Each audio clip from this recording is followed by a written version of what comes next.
नमस्कार, the living green में आपका स्वागत है। आज हम आपको बताएंगे कि छत पर वेजिटेबल्स उगाने के लिए किट का किस तरीके से इंस्टॉलेशन किया जाता है। ये कैनोपी फ्रेम है जो कि 10 बाई 4 का है और 10 बाई 6 का भी आता है।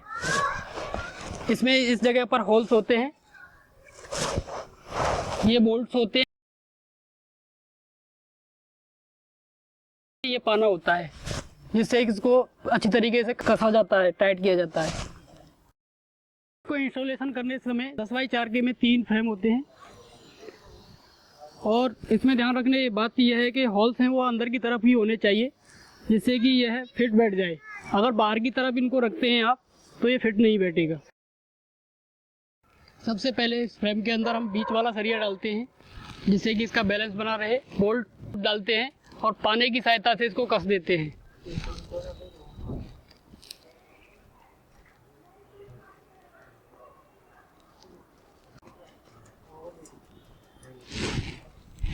ये पाना है 14 बाई 15 का, इसकी सहायता से हम इसको कस देते हैं।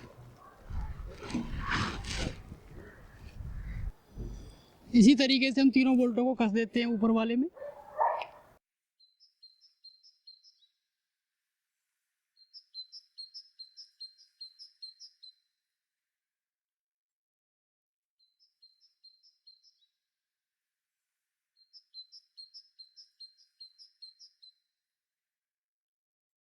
इसके बाद हम दोनों साइड वाले सरिये बोल्टों की सहायता से कस देते हैं।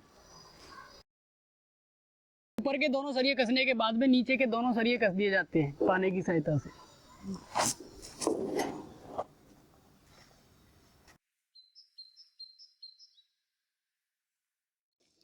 फ्रेम इंस्टॉलेशन के बाद में आपकी किट के साथ में एक कंटेनर होगा, इसको भी हम इसमें लगाते हैं जिससे कि इसमें ही हम जो वेजिटेबल्स हैं ऑर्गेनिक वो इसमें उगाते हैं।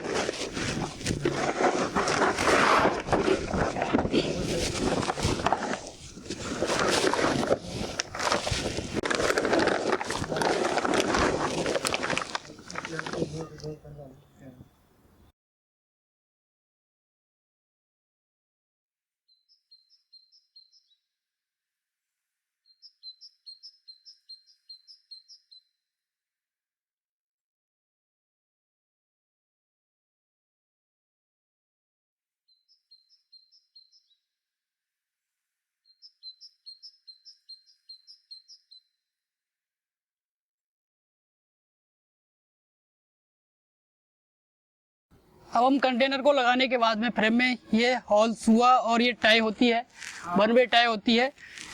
एक बार लगाने के बाद में खुलती नहीं है। फिर उसके बाद हम सुए की सहायता से इसमें हॉल करते हैं। हॉल करने के बाद में हम इसमें वन वे टाई लगा देते हैं।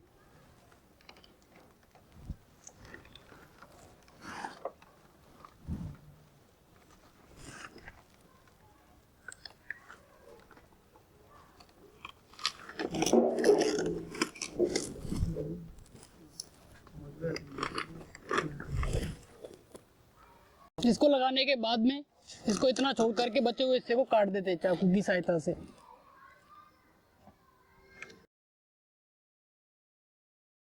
फ्रेम के चारों तरफ टाई लगा करके इसको अच्छी तरीके से बांध करके हम इसके बाद इसमें ड्रेनेज पाइप के लिए एक होल बनाते हैं।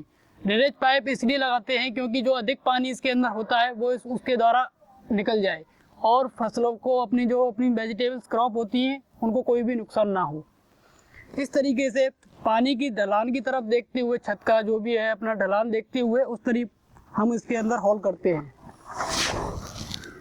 बिल्कुल होल जो है वो बिल्कुल नीचे की तरफ होना चाहिए जिससे कि सारा पानी इसके अंदर से निकल सके। ड्रेनेज के लिए हम इसमें 16 mm का पाइप लेते हैं और उसको एक होल के अंदर डालते हैं। इसमें डालने से पहले हम इसके अंदर ये छोटे छोटे होल्स कर लेते हैं जिससे कि पानी इनके थ्रू बाहर निकल जाए और ये ब्लॉक भी ना हो।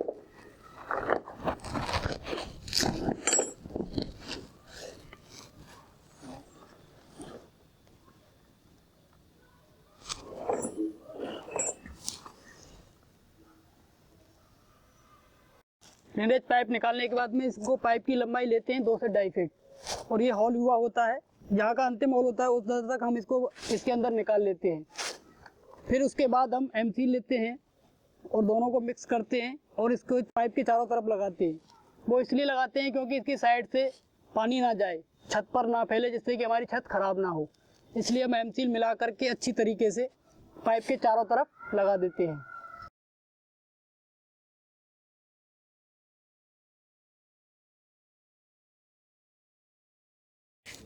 अच्छी तरीके से पाइप के चारों तरफ जो एम सील लगाने के बाद में हम इसको फोम के द्वारा इसको ढक देते हैं पाइप को। ये फोम इसलिए लगाई जाती है क्योंकि जो पाइप के अंदर होल्स होते हैं वो ब्लॉक ना हो, इसलिए हम इस पर फोम ढक करके और सोइल लेस मीडिया अपना डाल देते हैं।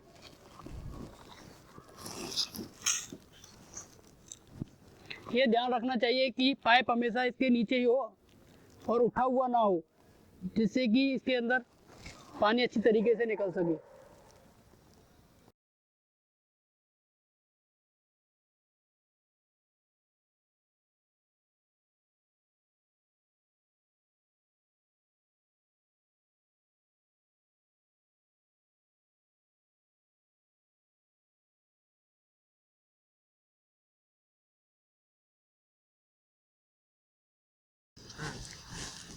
सोइल लेस मीडिया डालने के बाद में हम 20 केजी अमृत मिट्टी और 2 केजी डीओपी लेते हैं और उसका इनरिचमेंट करते हैं।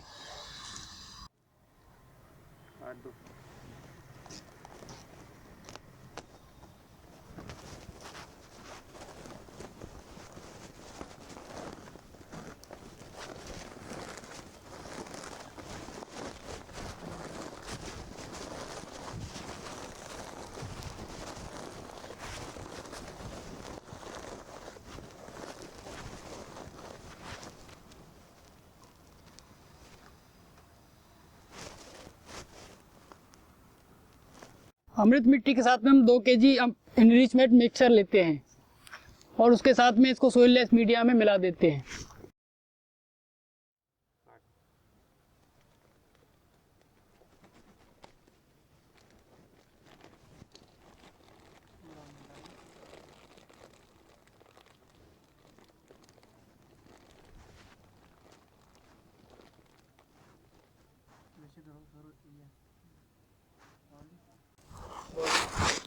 इसको इस तरीके से पूरा मिलाते हैं।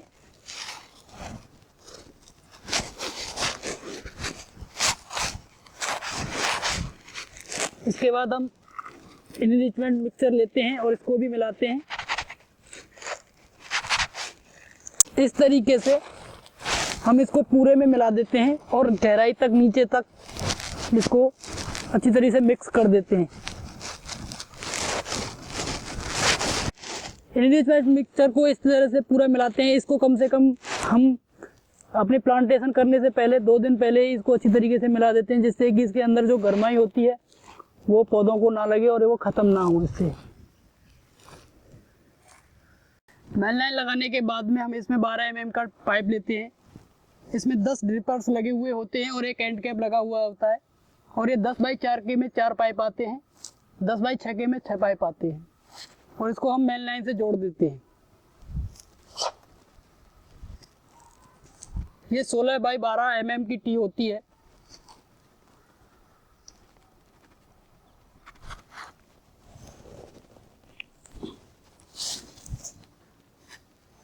इसके बाद हम पूरा अंदर जाकर के इसको एंड कर देते, लगा देते हैं। इस तरीके से हम चारों ड्रिप पर पाइप लगा देते हैं। इसके बाद हम मेन लाइन को एल लगा करके नीचे इसको बकेट मोटर के पास पहुंचाने के लिए इसमें एल लगाते हैं।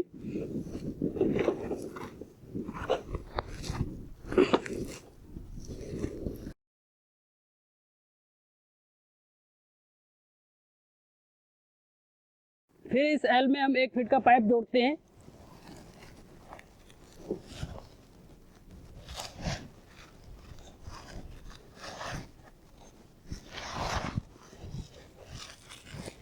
इसके बाद नीचे एल लगा करके हम इसको बकेट के पास ले जाते हैं, मेन लाइन को, और मोटर से कनेक्ट कर देते हैं।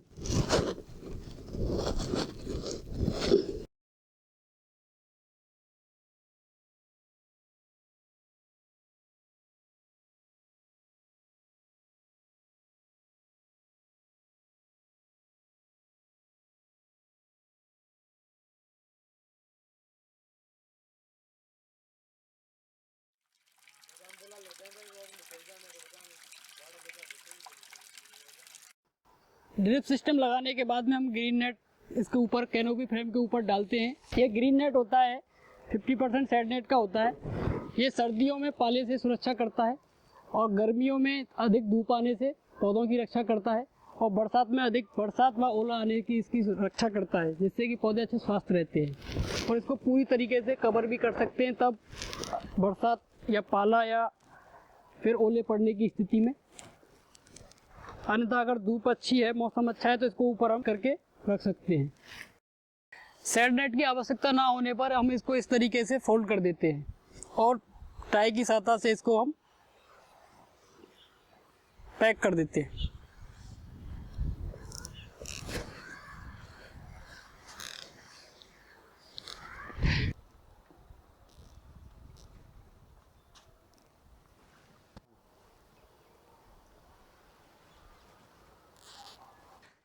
इंस्टॉलेशन कंप्लीट होने के बाद में हम इसको मोटर को चालू करके इस तरीके से देखते हैं कि पानी कोई लीकेज वगैरह या कोई ड्रिपर ऑफ तो नहीं है।